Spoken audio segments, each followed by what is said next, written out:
We read Circus of the Damned by Laurell K. Hamilton.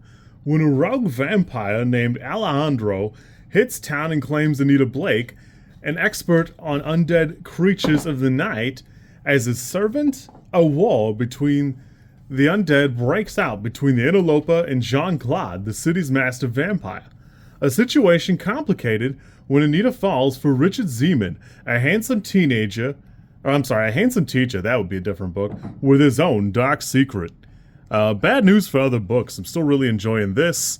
Honestly, I'm still really having a great time. This has got some interesting stuff, and say what you want, but in the early 90s, Laurell K. Hamilton has a great way of slowly peeling back the layers of the world around Anita and revealing kind of gradually.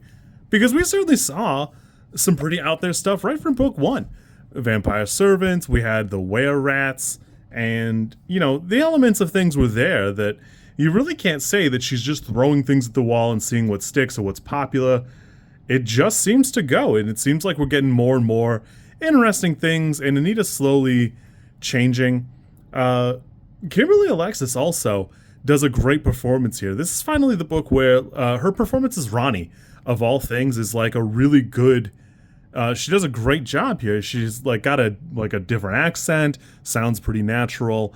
You can really see that both of them, Laurell K. Hamilton and Kimberly Alexis, are growing in the trade. I think it's really good.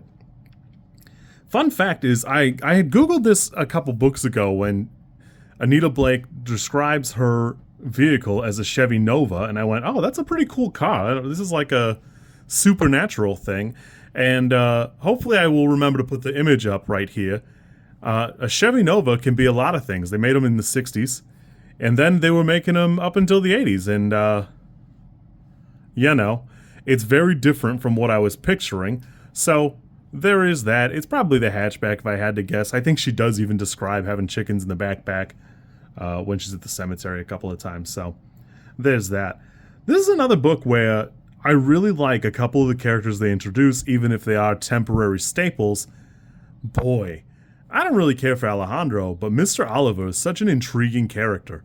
I had to go back and look because we've seen some of the dialogue of legalizing vampires as citizens throughout the True Blood TV show. I never really read the books, so I don't really know.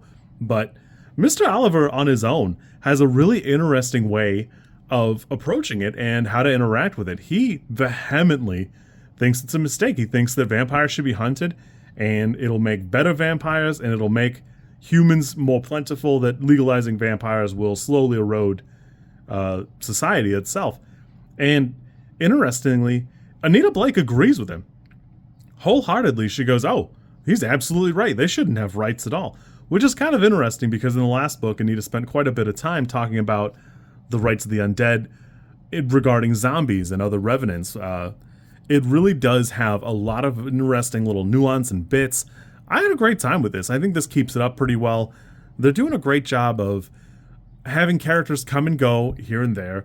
It's never formulaic.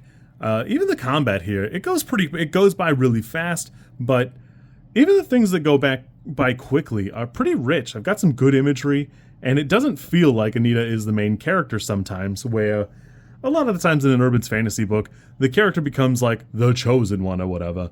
And we had some big moments in the last book, becoming the necromancer to end all necromancers, at least for outside purposes. But this has been a pretty interesting book in that we kind of saw the peak of one facet of Anita's power, and here then we're going to go away from it. On Goodreads, it's sitting at a 4.7 with 97,000 ratings. I think we'll find that, they go down to being in the threes a couple of times, but still having a really good time. I see that there are 30 of these books, and I'm only on, this would make number 3. Still really having a great time with these. Absolutely recommend them. I think it's a rich thing here. I will say that the Richard Zeman thing is super funny because I must not have read these first books and not remember them super well, because it could not be more clear. There's no reason not to suspect it. It's just funny that Anita turns a blind eye to it because she just feels like doing that. It's super funny to me. Oh well. R.I.P. Chevy Nova. Onward to Jeep Cherokee Country, I believe it is. And we'll go from there. You kids be good. I'll catch you later.